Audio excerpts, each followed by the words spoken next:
everyone, welcome to the YAM Podcast. My name is Nala Halfmain and I'm going to be your host. We have another Thursday episode for you. Super excited to welcome back today Chloe Mohajeer. If you recall, she was there with us in season 2, episode 1 with the girls, with the whole clan community where we had 4 people on the podcast at the same time. I really wanted to do a single one-on-one conversation with Chloe. Every time I speak with her, she talks amazingly about the way she educates her children, and she just has so much to offer. And she's also so involved in the community and just gathering other women to come together. And I really wanted her to come and share, actually, her experience of creating that community, because I think it's gold. And what she's tapped into, a beautiful community that even with me, that I'm like far away, like I've gotten sucked into this amazing community because it's so attractive and literally makes me want to move where she is just so I could mother with her and her mother friends and be together. I hope you guys enjoy this episode. Hi, everyone. Welcome to the YAM Podcast. My name is and your host, and actually every day I'm your host, but today we have a wonderful guest with us today, and you might have remembered her from episode 1 of season 2 of the podcast. She was with the whole Singaporean mom clan, the amazing Chloe Mohajeer. Welcome. I feel like I should be doing dance or something. This is so fun. Well, honestly, the dance, I think I've only done it for you. It hasn't come out for anyone else yet. Oh, nice. So you are pressure and a halt. Okay. I'm thinking I should do something back to reciprocate. You know how much I absolutely adore you and how much I love our conversations. Every time we speak, it's so reflective, it's so deep. And when we say goodbye, it's like for about 15 minutes long, where we're both trying to end it, but then another insight comes up. And then we like share something amazing. And then it's like the exact same thing that I'm going through too, but like on a different side. But something that I did want to ask you, actually, for the podcast listeners to hear, because this is something that I haven't heard any other mother speak about. This actually goes back to our Mama Comfort Toolkit times, where you were telling me the qualities of your children whilst in the womb world.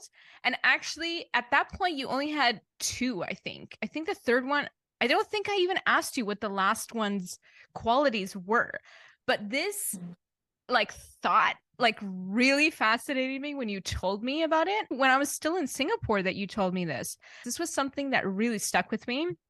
I would love for you to share with the audience, like how with each of your pregnancies, you could actually identify or feel, or maybe this is something you can share with us, of the spiritual qualities of each of your children. Whoa. Okay. I'll start with the first one. Yeah, I didn't think that was possible. So it wasn't like I entered pregnancy thinking, oh, I wonder what my child is going to be like. And maybe I can be in touch with his or her personality while they were womb world. So it took me by surprise, which is why I just woke up and took this a lot more seriously. So with my first one, before I even knew I was pregnant, I felt a lot of love. So, and how I realized there was a shift was because relationships that I'd had challenges with, just woke up one day and I remember thinking about them and thinking, oh my God, but I understand them and I love them so much. I remember having that thought, and like my logical brain was like, hold up, like what feeling like this? What has happened? I hate them, really. Yeah, exactly. Like they haven't said sorry. Nothing has changed. Why do I have this?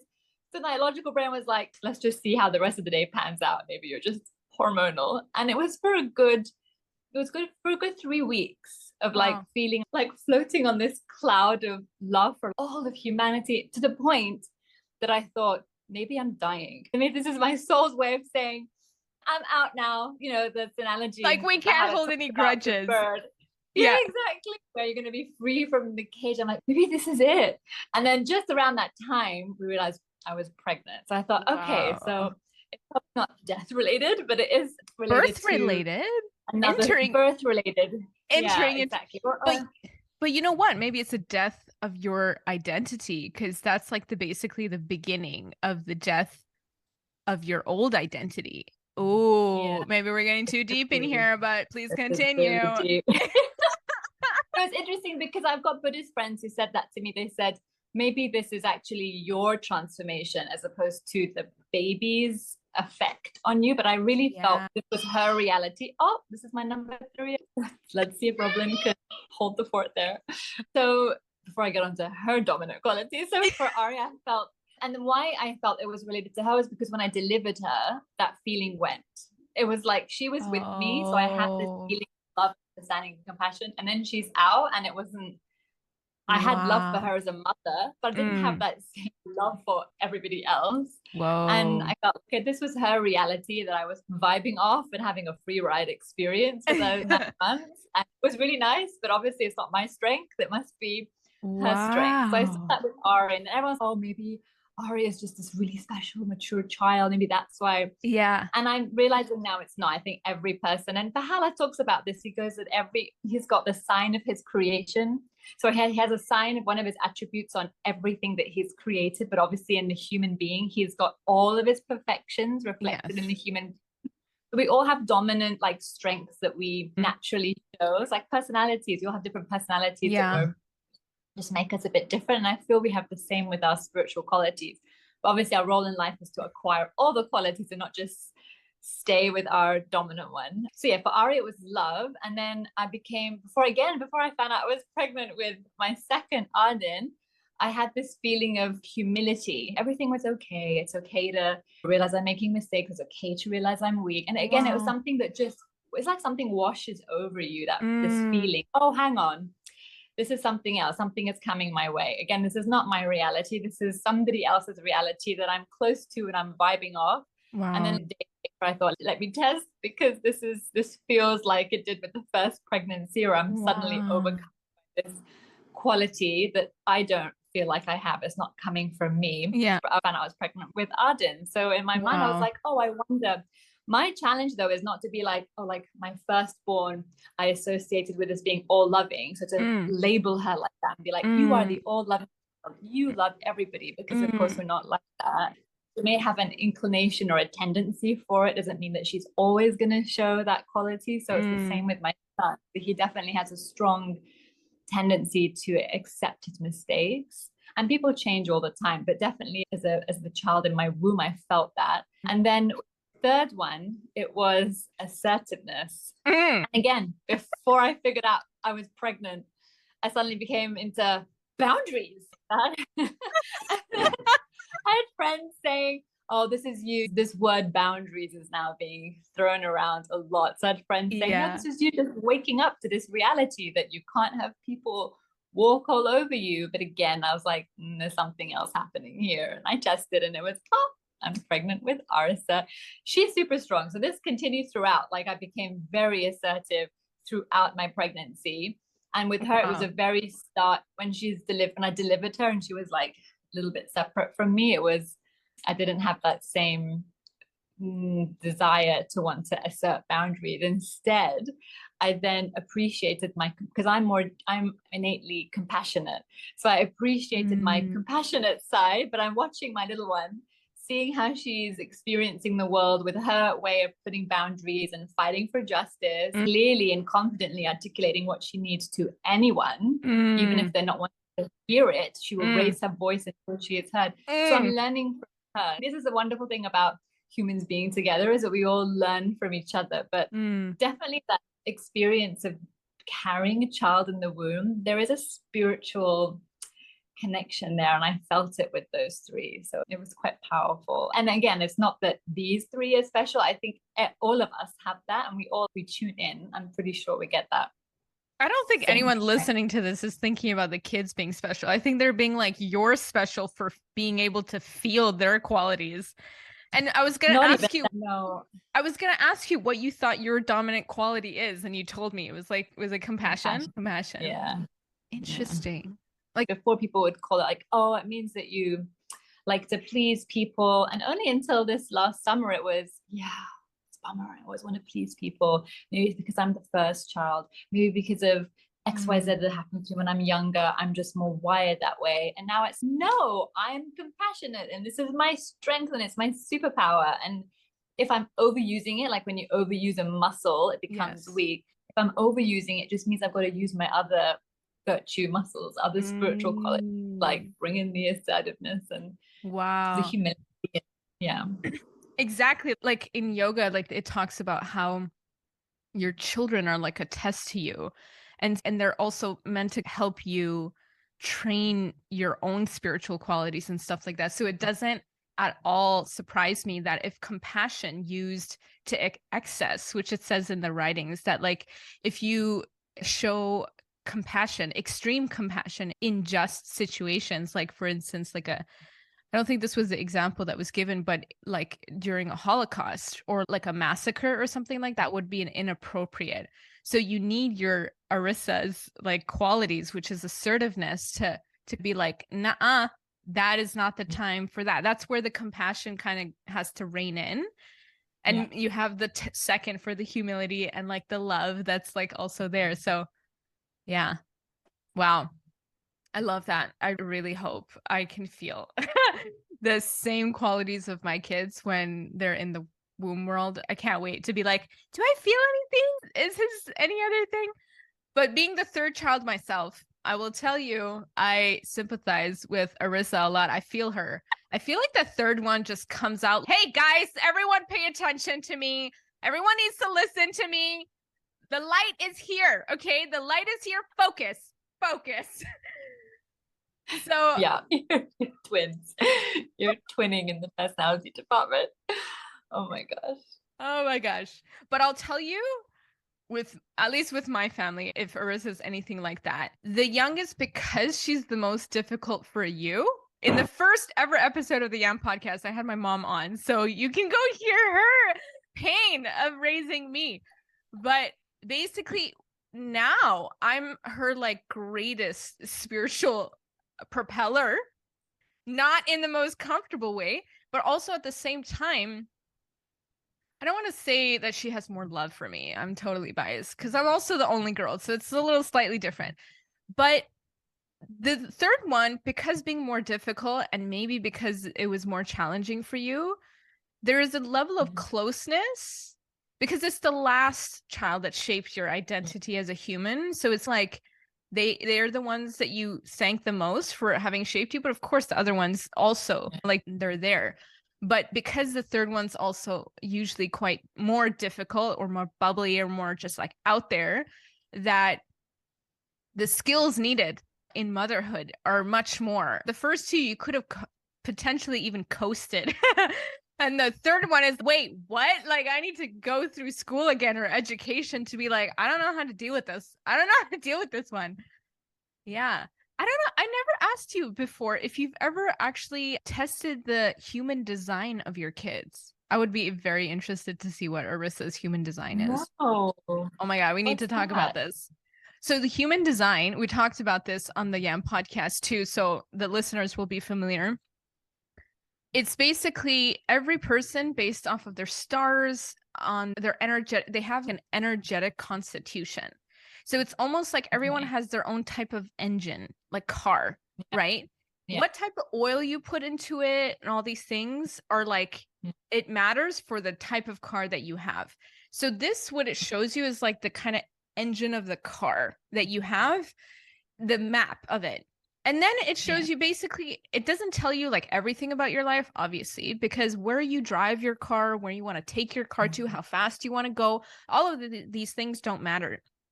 But one of the things for my design, one of the reasons why it was so difficult for my mom to raise me is because I had one of the very rare energetic types. And so you don't often see it in kids. So I'm assuming if Arissa's like this, she might have this kind of human design.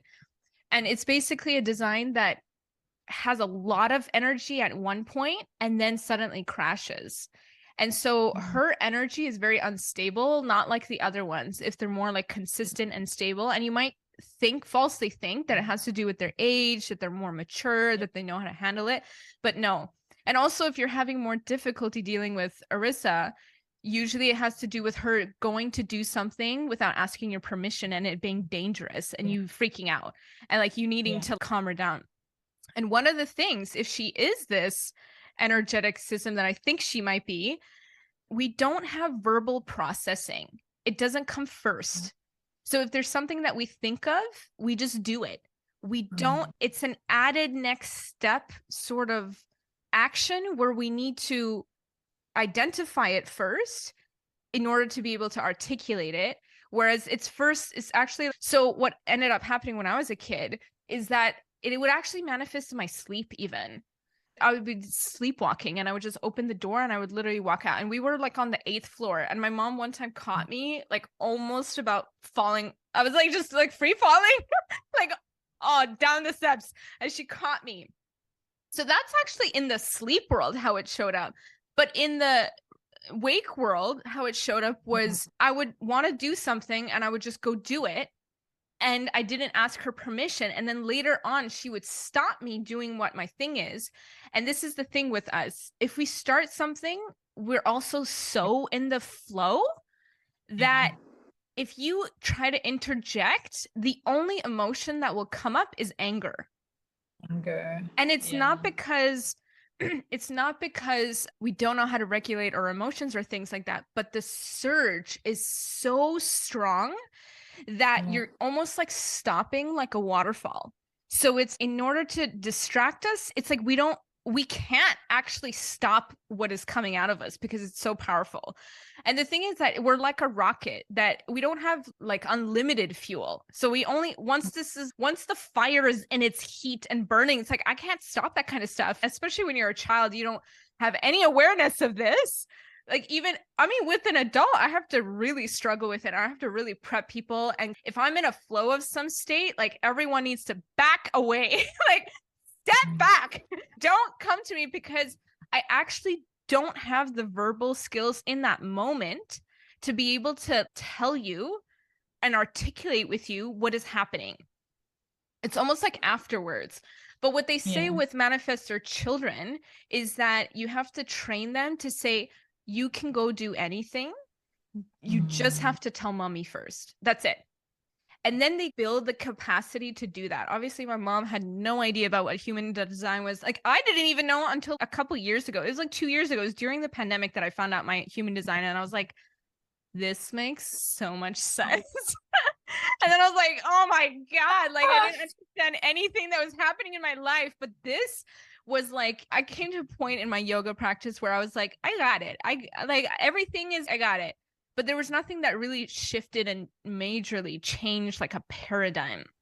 Yeah. This was it. Knowing my human design and how my energy works and how I flow and how much rest I actually need. And that when I go, I can actually complete a lot more than other people. So I don't need to be afraid that I'm not going to get things done. Because when I'm in the mojo, I'm like, maybe people need a week to do something. I just need a day. But then I need 6 days after that to collapse. So it's like the recovery time. If you actually see it from the outside, someone could see this, me lying down like for so long and think that I'm lazy. But it's actually, it's like the energetic distribution. Exactly. Yeah. I'm just recovering. And so only now I'm able to articulate this stuff that I'm like, thank God I know this before, like if I get married or something like that, because he might be thinking that, oh my gosh, Nahal is useless. She has no energy whatsoever. This is the beauty of knowing yoga, is that I'm skilled also in hacking the energetic system, in building energy where I don't have any. So I got to do a lot to just level out the field with like other human beings. Because our life right now is mostly dominated by people who have a lot of energy, not by people like us. We don't have any often like reflections in our surrounding in our life. Yeah. So mothers don't know how to educate their kids like this. Kids don't know that it's okay to be like this. And so it's a rough city. It's a rough city when it comes to the human design. And yeah, I always encourage parents. It was like on the first episode of the YAM podcast, we talked about this because I was like, guys, we need to set it straight. All moms go and check your kids' design and your own design so that you can also articulate with your children like how to be. I always find it like a real bummer when the parents have both low energy types and the kids are high energy. I'm like, oh, God bless them, please. Like, then they really need to like get on some help to like assist that. But at least if one of the parent is more on the consistent energy level, they can level out, and it saves just relationship dynamics so much pain. Yeah. It's huge. So do go check out the human design of your kids. Actually, I will do it. It's on geneticmatrix.com. All of the links of this will be in the blog, but I will send it to you obviously right after this. I'm really curious. My middle son also exhibits some kind of. If you want me to take a guess, I would guess it's a projector. And that's like also a low energy type. But his kind is actually the wise one, the most wise one, where all of the other energies actually have to go to him for advice. So fascinating. Okay. This is totally a guess. I'm just guessing based off of like the things. I don't know about, but he does show wisdom at school, but he's also got a lot of energy. And if he wants to finish something, it needs to be finished. And his most used emotion is anger. Much more than the little one. Much more. That's our thing. Manifestors, anger is our thing. Sorry. Yeah. It's really scary. It's really aggressive. I'm sorry. It's really. But he also needs downtime as well. I've noticed he'll do so much, and then he'd be like, we went out to a snow show the other night, and he was in everyone's space, and then the next day, I don't have energy for school. I'm like, really? I just needed to have that time. So I do see that pattern with him. But something you spoke earlier about how our society is dominated by people that don't need downtime. Could it be that we all need some kind of downtime, which is why I guess like meditation practices and prayer, for sure, like women especially. I was on this course where it talked about the cycle of the month and how actually we all work in cycles, and there's a productive period, there's a recovery period. We don't allow for this cyclical way of being in our day-to-day. We're always on. Every day we're expected to be on an entire day, which got me thinking about how important it is just as for mums to have that time for introspection and reflecting, but also for our kids just to have some quiet time and not have overscheduled. Yeah, it's amazing. In the beginning, when I was talking about energies between males and females, I would dichotomize it like that. It was like the male has like full blast energy, and then the females are like the moon, where they're waxing and they're waning. And so that was like the full thing that I talked about. But then I learned human design, which is actually even the men can have these low energy types, and the women could have the high energy type. So how do you work with that? The dynamisms of having a period, which is literally shedding blood, which blood has 4 pockets of oxygen and iron on it, those are the things that give you energy. So imagine you're losing your tank of that. It's like biologically speaking, you're losing like good fuel. This not only has to do with like just being on, but just like our energy tanks of how we also disperse it. Some people just dish it out like really quickly, and others just do it little by little. And some people know how to manage their energy really well. Whereas for me, like since I was young, when it was 10 p.m., I did not have FOMO with my friends. I was just like, good night. I'm like, I'm done. Peace. And people would always think that I'm sad, but I capped out my energy, and then I just have no more left. I don't have like endless things. And the implications of this with sleep and how you prepare for sleep, and then that's your rest. Oh, it's huge. It's huge.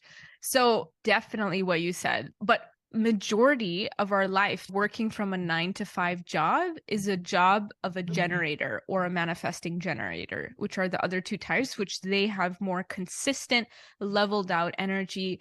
If they don't finish out or tap out their energy, they shouldn't go to sleep. They should like literally run around. So like for kids who are like that, you should have them run around the house, and then they'll collapse and sleep well. Whereas a manifestor or projector we need 2 hours to lie down and to fan out the energetics that we get from other people, which actually it sounds a lot similar with Ardeen. If he was in a big crowd, he absorbs everyone's energy and he needs to release it in order for him to feel himself again and sleep. Like an empath then, or empaths like that? There are so many different terms now, but is that similar? So the way I see it, so the whole human design kind of works with several different systems. It's with the Chinese I Ching, which is almost like the palm reader sort of thing, the horoscope, the yogic chakra system. This is where I know it the best, is like mostly from that system. The Chinese medical system of different organs functioning, physics, quantum physics, mathematics, the Kabbalah, which is the Jewish form of energetic system. So it's actually, I just mentioned 7 right off the bat, but like many different systems conglomerated into one. So it's very comprehensive. You could look at it from your star sign, which that aspect, I have no clue. I have no clue when it's talking about the different horoscopes. They only say that the top 2 things that you should know are your moon sign and your sun sign. Those are like the dominant forces. The other things are like the other like little, or the earth sign or something like that. But for me, it's purely an energetic map. Like people think, at least even in the beginning, like I took it like really seriously. And I was like thinking maybe this is really narrowing my soul's potential and identity. And as I was practicing it and following my energetic design, I realized no, all it does is make me flow and be in rhythm with my energy to actually optimize whatever it is I want to direct my energy towards. So it's not about, it's literally about learning what car you have and what oil you need to put into it. Because it also matters how frequently you eat, because it has to do with food and fuel. Oh, interesting. Okay. To see the Ayurvedic thing about your fire, to have a certain number of hours in between meals. Yes. You don't. Some people can be snackers and some people. Yes. Exactly. Into it. Okay.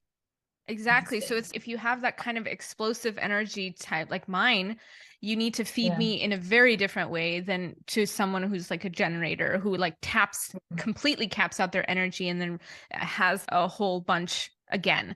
Whereas someone who with little ones, it's like we need to eat like little snacking, and the types of food, even like the amount of protein that you need, like foods that sustain you for longer. You could get really deep into this, but I think like I'm just a proponent of just the basics.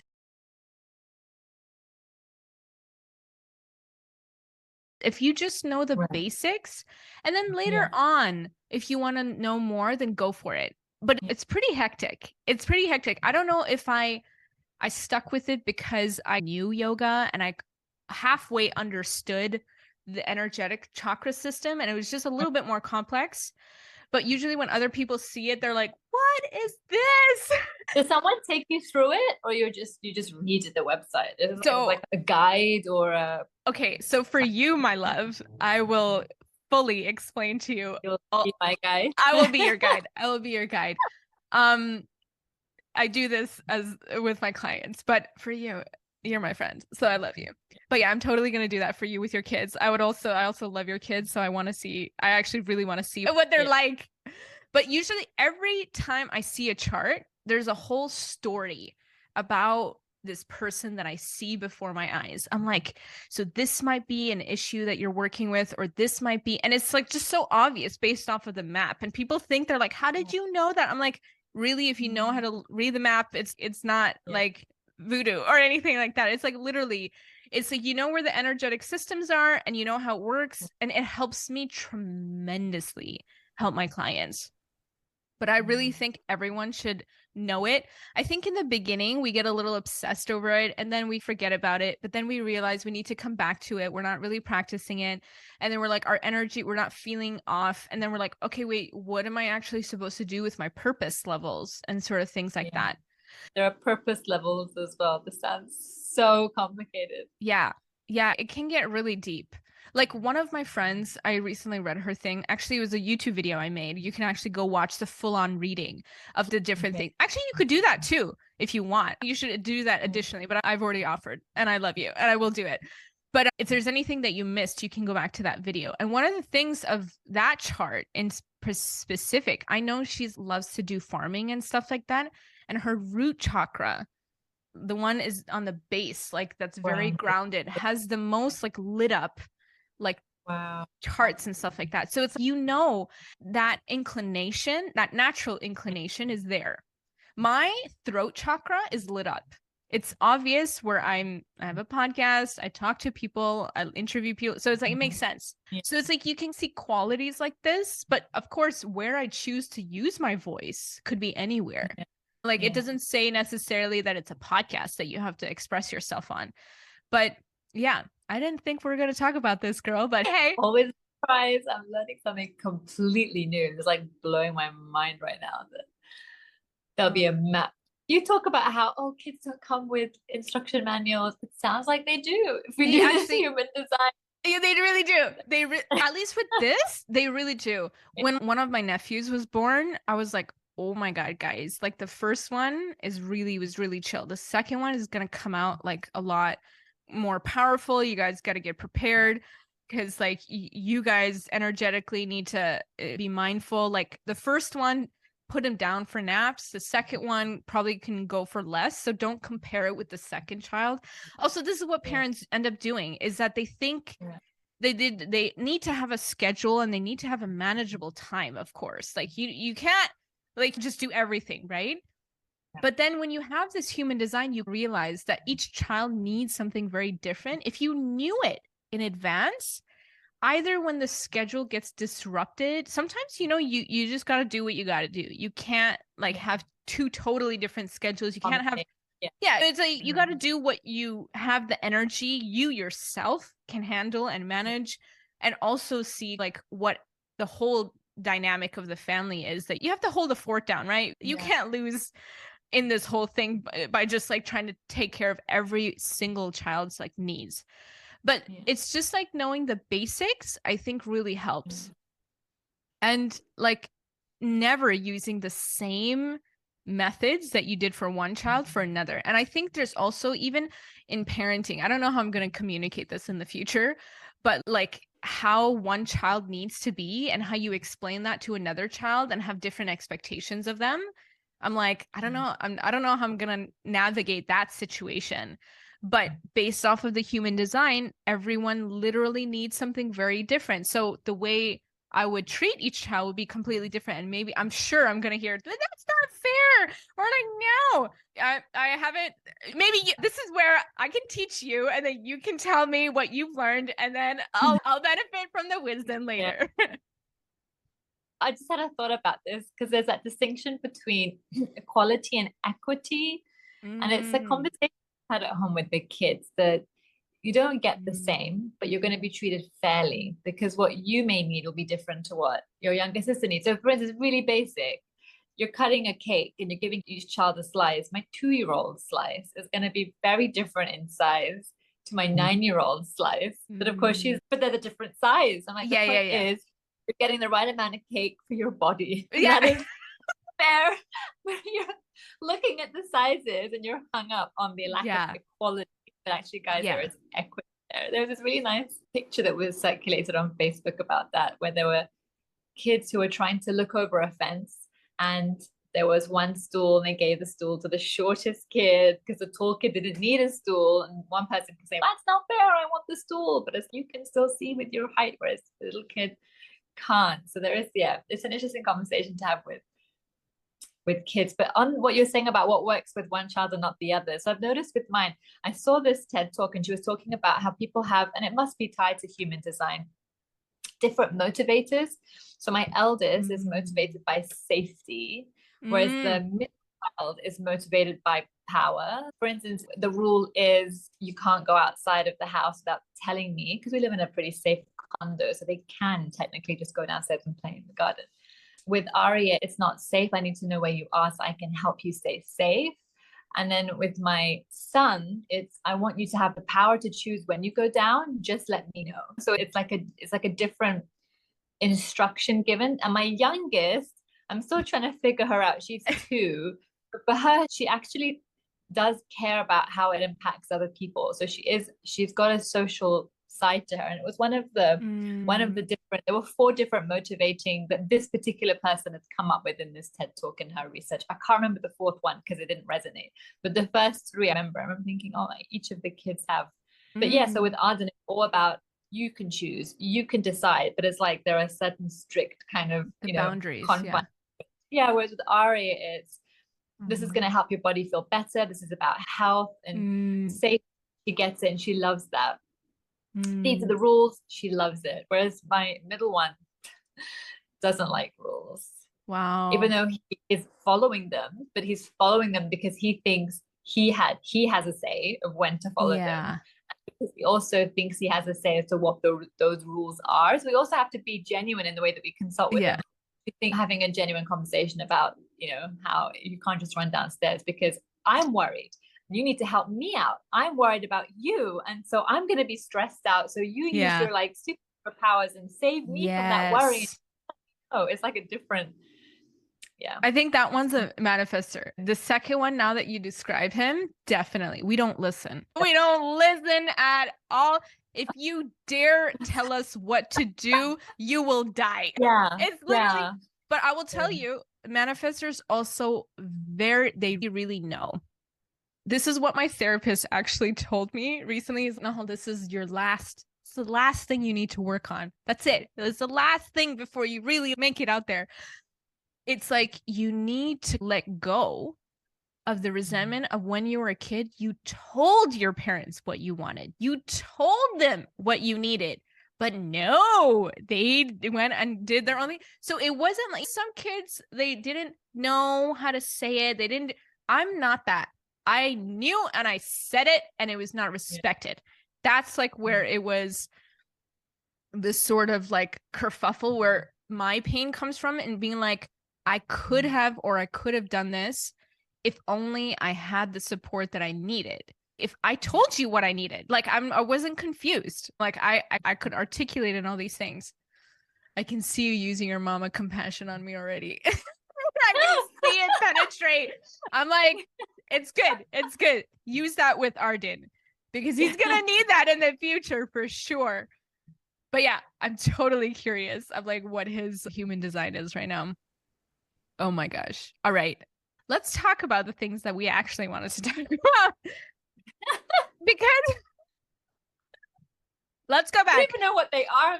I'm like, oh my God, what is she going to ask me now? It was really just like, you've been one of the things that I was really dominant when I interviewed you, like in contrast to other moms, is that you had a very good sense of direction in your life. Like a lot of the moms that I called, they were in the midst of hell. Like they were breaking down. Like this was between the ages of 0 and 5 was the rule. And when I talked to you, I don't know if it was because I also had a relationship with you before and that we were close and I was so excited to talk to you and all these things, but you sounded so, the Chinese word is zheng, like you were right in your pocket. You were in your core. And what you spent the majority of the time talking to me about in the Mama Comfort Toolkit was about the community building efforts that you were involved in. And I was like, wow. And also moms that I would talk to that had jobs, they also had a good sense of like their own sort of center. It was the moms who had no work, who were not involved in any types of service, where they really were like lost. They're like, I don't know who I am anymore. I don't know who this. But for you, you're a stay-at-home mom. It wasn't financial work and payment that was giving you fulfillment. But I was like, I've never seen a mom so, I want to say with it, but just feeling good about herself whilst having chaos around her. Like your focus was totally on the service, even whilst your immediate family dynamics like needed you and all these things. But you had your eye on the prize. And what I wanted you to share a little bit more about was like, what it's been like with this community building efforts. What have you actually been doing? Because that's really going to help people to almost find themselves. It's almost like a guide. Like you see someone else have it together and you're just wondering like, why? Or like, where does that come from? So how did you go about meeting all these moms? Like, I know we actually had the 2 other moms that like you were involved with in our previous episode, but you were like the instigator, like starting this. And I want to know the process of how everything flowered and bloomed. Like, how did that even come about? What did you learn? What were the things in between? And yeah, just share like that whole process with the audience, because that's gold. I think how that came about was the desire to want to have friends who are on a similar journey. When I first became a parent, I was, I think, the first one out of my friends to have kids. So it is a different reality speaking with people who don't have kids. Not always, because now I'm learning also that's an unfair statement to make. People who don't have kids can also practice empathy and compassion and be supportive and show love. But when I first was like, my first motivating thing was trying to find my people. And I'm living in a country where I don't have my family. So I didn't really have anyone who is in a similar boat as me. And I just wanted to vibe off and say, how is feeding going? How is potty training going? But more than that, how can we support each other and do some good? How can we have interesting conversations where we're not just venting about how awful this is, but also how can we be of service to our community? How can we try and encourage each other to be better? What can we read? What kind of things can we do? And I feel blessed that we have, so I'm a Baha'i, and in the Baha'i community there is this huge push to have, Baha'u'llah saying, to create these spiritual communities where like-minded people come together from all different backgrounds. And he says, the quote, consort with people from all, I'm majorly paraphrasing, all religions. And then there's another quote which really I think was what has kept me like the buoy above the water, so your head is always above the water, or the life jacket, if you will, is this quote where he says, do not busy yourself with your own concerns, but let your thoughts be fixed on that which will rehabilitate the fortunes of mankind and sanctify the hearts and souls of men. This is what kept me above water, because a lot of these like friends, when I was trying to create connection with, the first thing was, you got to protect yourself. You've got to put the life jacket on yourself, and then you can think about others, which translated into just keep your head down, focus on your family. When they're older and they're settled, then you can think about trying to help your neighbors or trying to have a class for other kids in the community. But right now, just focus on yourself. But it was this quote from Baha'u'llah, it was like, no, actually, how I'm gonna stay afloat and thrive is by not thinking about how hard this is and how I don't have family support and I don't have friends and my kid isn't sleeping through the night. My milk wasn't coming through. I had a lot of problems. And it was, the more I kept thinking about these problems, the more problems I was having. And it was, no, let me just try and do an experiment and put this quote into practice of, I'm just gonna, for a moment, they're there, I know they're there, but I'm not gonna focus so much attention to that. I'm gonna focus on trying to create true, genuine friendships. And what that meant was, when I was meeting people, I was very much able to be in their space and create, sometimes in your friends, it's more, what can this person give me? Yes. And so even the quality of that friendship is quite ego driven, right? Yes. Even the deep it can go is limited because it's quite self-serving. Whereas when you're entering a friendship, how can I be there for them? It has such a different, it just releases such different energy. Actually, there's a lot more energy in that friendship. It's more positive. So that's I think how I approach the friendship, like with Sapna and Meg and a few other mums, because we met at a music class, and there are like so many mums who come to these music classes and don't necessarily have that strong friend connection. Like now with these girls, we're like sisters. So I'm thinking, how do we get from just being casual acquaintances to becoming sisters? Even the other night, Sapna's mom was like, how did you meet Chloe and Meg? Like, how did that even happen? Yes. Like, just the people who are close to us, wow. And I think it's because they all do it. They all have stuff going on. But the way that we relate to each other is very much, it's like that quote, the blessed is he who prefereth his brother before himself. Is, look, we're all human, so we don't necessarily do this all the time. But we are striving to be there for the other person, even when her own shit going on. Like there's a vomiting bug, but I can still be a friend to you and check in and see you're okay. Now, having said that, we live in a community where each of us have home help. So there is that, like, it does take the load off to have someone cook and clean. I'm just going to put that out there. That was also another sign of a mother being sane. Yes. Yeah. Huge. No, it's a huge sign. Plus, we all have supportive husbands who are supportive of us taking time out of a weekend to teach these spiritual classes for kids, or in a weeknight to go out and pray together, whereas they want to watch Netflix with their wife, or they want to go bar. Where are you going? At least we have the support of, okay, this is good for you. It fills your cup. Go ahead and do it. So there is, it's not just, it's good for our children. Special. It's great for our children. And Meg was saying something like, she was saying, actually, the busier you are in life, the more attention you need to give to spiritual practices just to stay afloat. But the one thing that kept me above was this: do not busy yourself, because it's so easy. And it's funny, this is a beauty of constantly meeting other mums, is that they can also remind us and reflect back these values that we're trying to live up to. So I know this quote. I've known this quote for at least 10 years. And it's been in the back of my consciousness, trying to be focusing on others and being of service. And also we have the example of Abdu'l-Baha. So there was this recent year focusing on his example and reading his story. All his stories were about feeding the poor and finding the sick. And there was one where, and it's funny because I was reading stories during the pandemic, where he asked his sister, oh, I've never seen that person come out of their house. What's happened? And she said, oh, it's because they're sick. And the next thing she sees is Abdu'l-Baha's in that person's house. And I think he had cholera, the neighbor, and he's in the house and he's like feeding him. And it's, gosh, it's such a stark reaction to the pandemic. Stay away, take care of yourself, and only then can others. Sometimes I think we take care of our physical self, thinking that's what we need to take care of others, but it's really our spiritual self.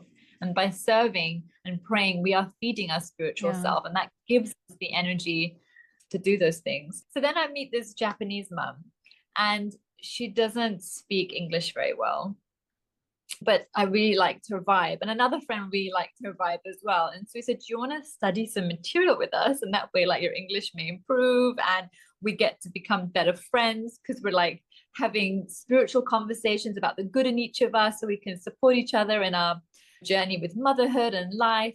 And she's, I need to increase my confidence. Yes. So she comes, and at the school pickup, she's the one telling me, I was feeling really rubbish the other day. This is all in broken English. And she goes, I just picked up the book, I opened it, and it was that quote, do not busy yourself, that came up. And because she shared it at the school pickup, that's why I know it so well now. I went back to that quote, like, oh my God, memorize this quote, just because she shared it in a that I wasn't expecting. It's just that beauty of being able to have interesting conversations in spaces that you just, in your everyday life. It really sunk deep, and I'm so grateful to her. And the other thing I wanted to share about her was, so she's saying she was struggling with confidence. When she went back to her hometown over the summer, her mum said to her, have you grown taller? You look like you've grown taller. And her friend was like, I think it's because I've grown in confidence doing this. And she's totally new to spirituality.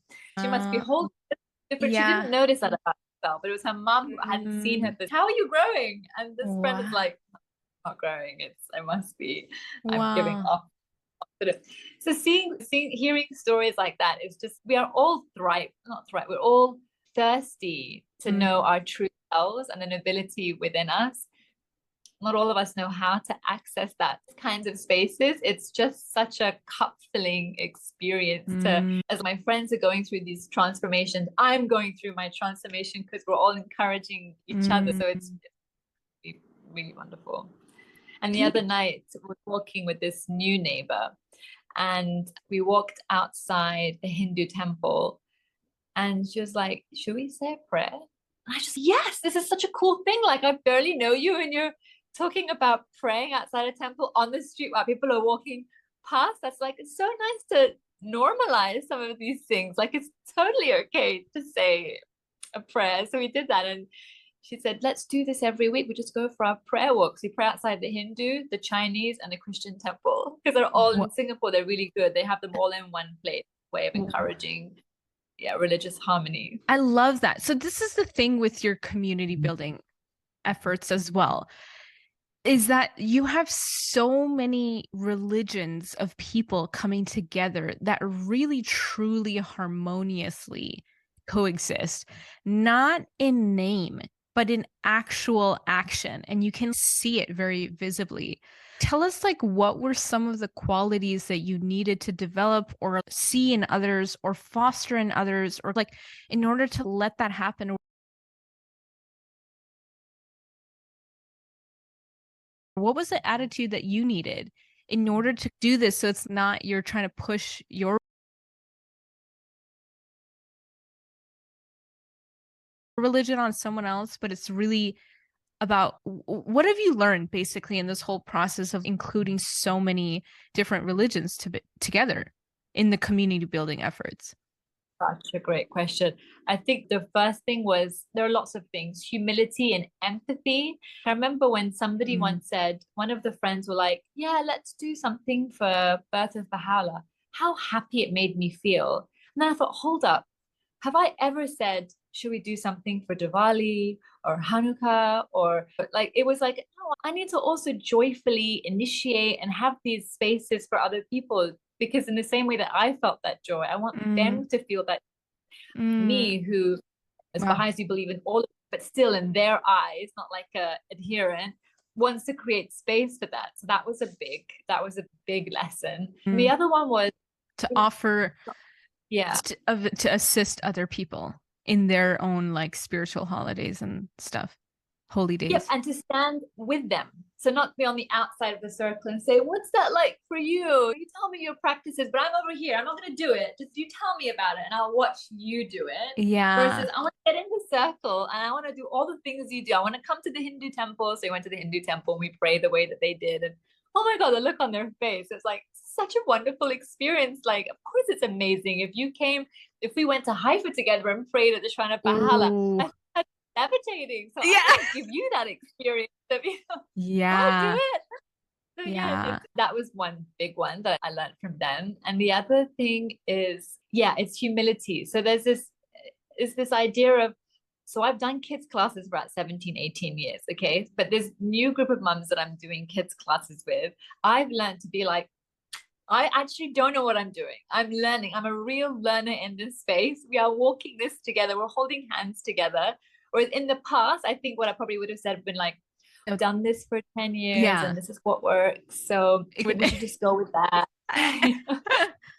Put the weight of experience. And now I'm genuinely realizing that just because you've done it for so long doesn't make you necessarily wiser. But also when you're working with new people, when you're working at accompanying each other, it just releases a different kind of force and power. And I have really learned so much. I've learned so much. I've reminded myself how little I know, regardless of how many times I've done these classes in the past. And that's what's been beautiful about this space, is sometimes like the pattern that can develop, I think, in other communities is someone experienced comes in and shares their experience and trains the other like neighbors to start their own classes, but it's very much in the shadow of what that first person came to share.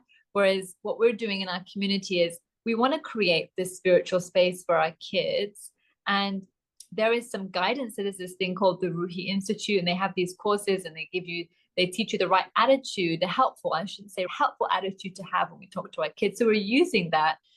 But then there's been a lot of flexibility with how the mothers are using the material, because it is their space and you want them to feel empowered, that they're competent to use their judgment as to which parts they want to use and which ones they don't want to use. So for instance, we were all new to the idea of teaching prayer and teaching our kids quotes. It was very new for us because it's quite a very private thing to pray, but to do it in a public space and to teach other children was a little bit like, it was new. So you could see that part wasn't like, we're all like not very confident doing that part of the craft and the game, sure, because it was a very artistic bunch. But it's interesting how as a group, we've come to realize that, you know what, after a year, 2 years doing the classes, we do need to learn how to do this prayer properly. And we do need to teach our kids quotes, and how that understanding has come from the group, as opposed to somebody from the outside saying,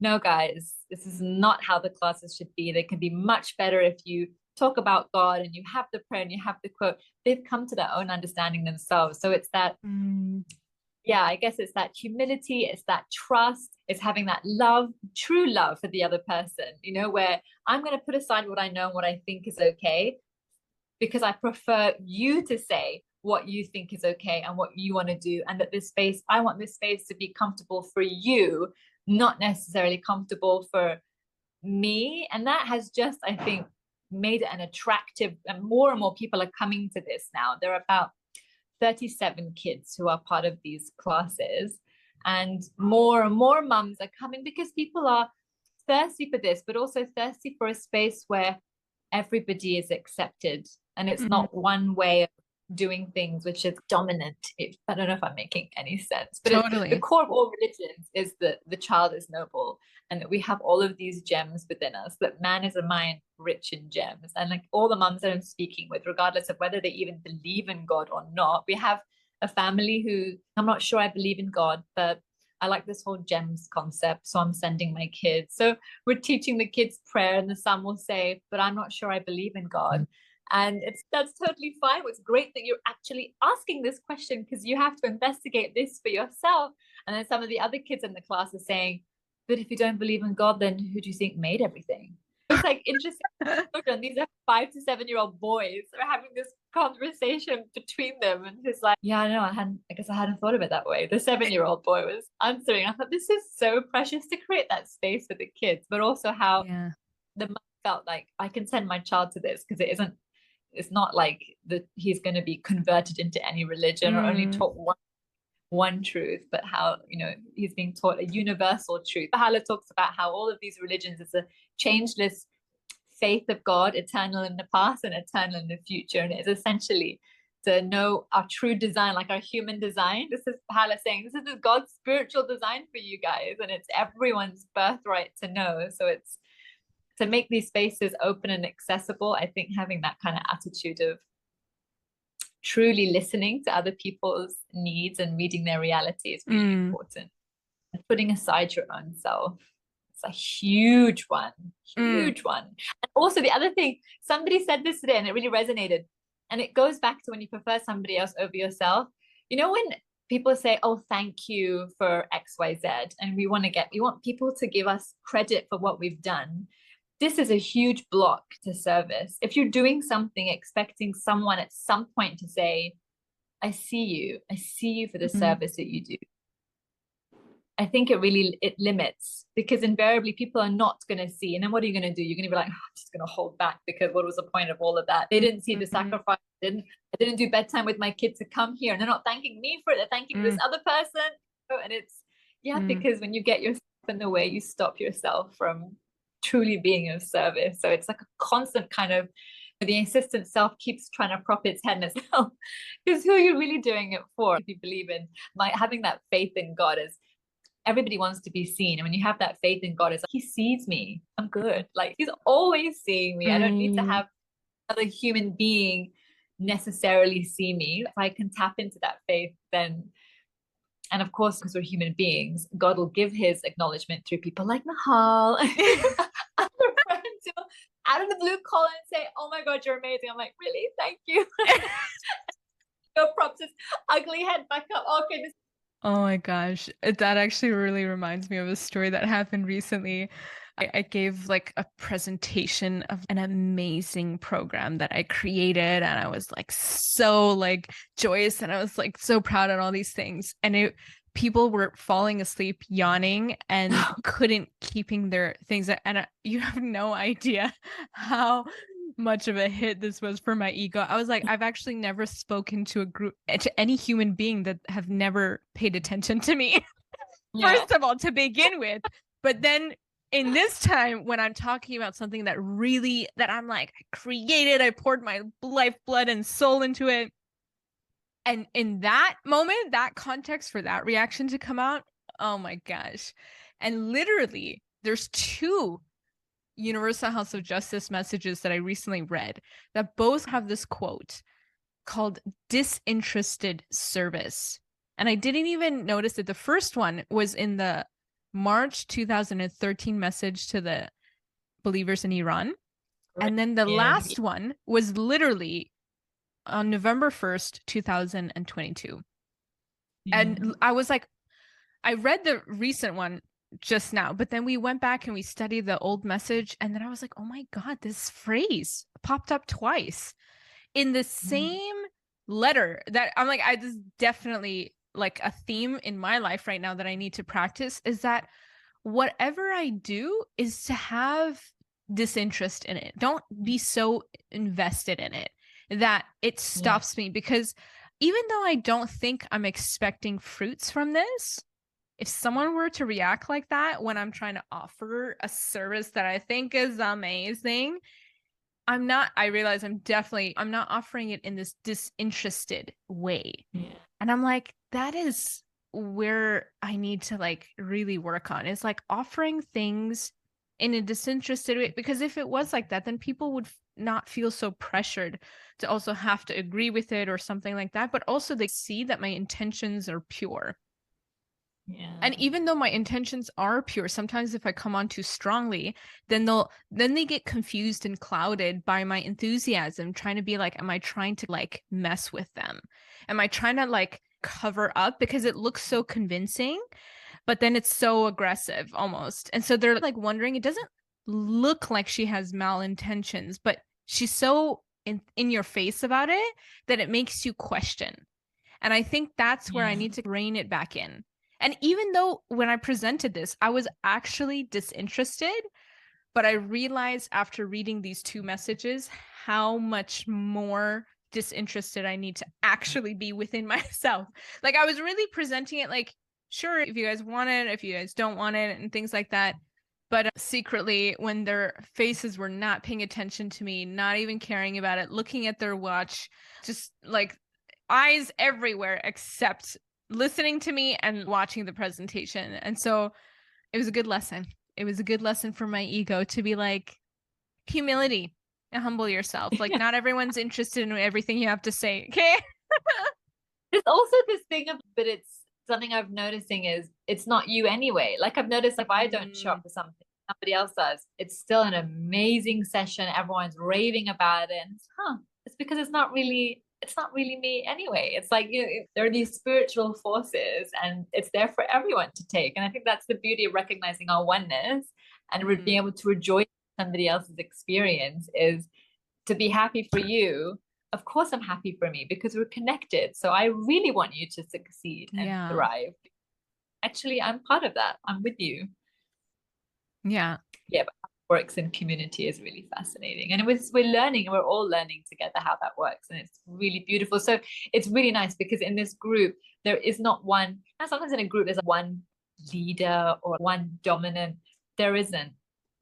1 week there's another person who will lead will say, guys, I think we should have our reflection time, or we think of as a reflection meeting. We're going to have a meeting, we're going to reflect together on these activities. Then another one will be like, I think we need to get back into having prayer gatherings. So I'm going to host a prayer gathering at my home. It's very much why you need community, because we all get busy and caught up with things at different times. But when there's so many different people and actually different personalities coming together, there's a richness there, and it holds that level of, we're all human. We're struggling with health or work. The other ones would be like, I've got this. I'll do it this week. The support is really seamless. It's like mutual. The House of Justice speaks about this as well, how a characteristic of a mature community is where there's mutual reciprocity and support. And I see that here. People don't even have to ask. It's almost anticipated because we all are so invested in each other's lives. We're like eating up for coffee. You want to exactly. do it. It actually stems from a joy and wanting to offer. Exactly. And this is something else that I see is we're all learning this together, that service isn't a luxury. So you don't only do it when you have time. You just do it all the time. And somehow when you're serving all the time, everything else just becomes easier. Your health challenges become easier because you put it into perspective. The behavioral challenges with the kids easier because you probably see them differently, or you've seen another child and realize actually yours isn't so bad compared to what other challenges other families are going through. Lots of different things, but service really saves you from a lot of the consuming patterns that we can easily develop and fall into. What a mic drop moment. Right now, you just mic dropped it. I always say to my clients is, it's not that you have time, you make time. And I think with service, exactly as you said beautifully, like you make time for it because it literally puts everything else into place. I had a friend who, as soon as she stopped doing service, her and her relationship with her husband would start to go wary. Like it was as soon as they went back into that pocket of service, of focusing their attention on other people, that they became more harmonized. And so I did want to give you some approval, even though you didn't ask for it. But that quote of literally do not busy yourself with your own concerns. Now, having gone back and remembering our conversation, you literally were embodying that. Like, it doesn't surprise me the least bit. That's the quote that you were focusing on, because it really showed in your conversations, because most of the other moms, they were really in the physical thickness of it, that it was really about themselves and all these things. And you were really weird. You were the anomaly in the sense that you were like, that you were all about talking about the women in the community and what their issues were and how you were helping them deal with it. And I was like, this is unusual. This is like a rogue conversation, like right here. But now that we discover what your focus was on, it doesn't surprise me the least bit. Like that was like that was where I felt that you were so in your core. So I hope that was somewhat inspiring for the rest of the mamas to listen to. I think we'll wrap up here. And your daughter has been very patient with us. Gosh, is anything the time? Yeah. And I will let you get back to it. Thank you so much for joining us, my love, on the YAM podcast. It was lovely having you. We'll do our little human design catch up later. Please. Yes, we will. We can literally schedule a meeting for each one of your kids' readings. Let's do it. Do it. All right. Okay. Bye, lovely. Bye. Bye. Hi, everyone. Hope you guys enjoyed that. I'm definitely going to leave in the blog post like all of the information that you need to find your kids' human design. If you recall, in season 1, episode 1, the interview that I did with my mom, we talked about human design in that blog as well. All of the links of human design is also there. And on YouTube, I also have about 2 videos of me doing like readings of like human design. So I go like really in depth as to what it means. So if you go and just go on the website and check for free your own human design, and then you go watch the videos of like how I explained to read it, then you can have your own human design or your child's human design right next to that chart. And so you can see the kind of comparisons as like I go along and talk about it. You can see the various different pockets and places in the chart, because it can be overwhelming at first. Don't get scared. I explain everything in the YouTube video. But if there's something that you would like more detailed information of, you're of course welcome to book an appointment with me, and I would love to do a human design reading for you or your child or your whole family. The best is when I've done it for the whole family and kind of everyone's human design is set and everyone is reoriented in a way or is understood in a way by everyone else of what are their needs, like when it comes to sleep, when it comes to rest, when it comes to food, when it comes to energy, when it comes to a schedule. All of these little things that add up to a lot, actually, when it comes to human relationships, you can really mitigate a lot of the conflicts that come up within a family if only you just understood how the other person ticks. Like investing a little bit of time and money into learning your human designs, I think goes a long way in harmony and just dynamics, that it could really, I think it's the best gift you can give any other family also as a gift too, to just get their human design reading so that the whole family could be more harmonious. I am definitely a huge proponent of it. So hope you guys enjoyed that, and I hope you guys thought that was helpful, both the human design portion that Chloe shared and the bits about the community. I really hope you guys are inspired by this and start your own community. Do let us know in the comment section if you do get to start your own community. If you have any questions, I'm sure Chloe would be able to introduce, hey, how was it when you guys did this? Like, we're starting to do these kind of things in our community. Like, she's like a great person with amazing insights to look deeper into that. So I would highly recommend leaving some comments in the blog if you have any questions about your own community building efforts, and see what happens. I will see you guys in the next episode. Thank you guys for tuning in. We love you here at Yoga Avec Moi. You guys get a little dance to what? Break it down. Yo, maybe we're just in a dancing mood today. Stop it.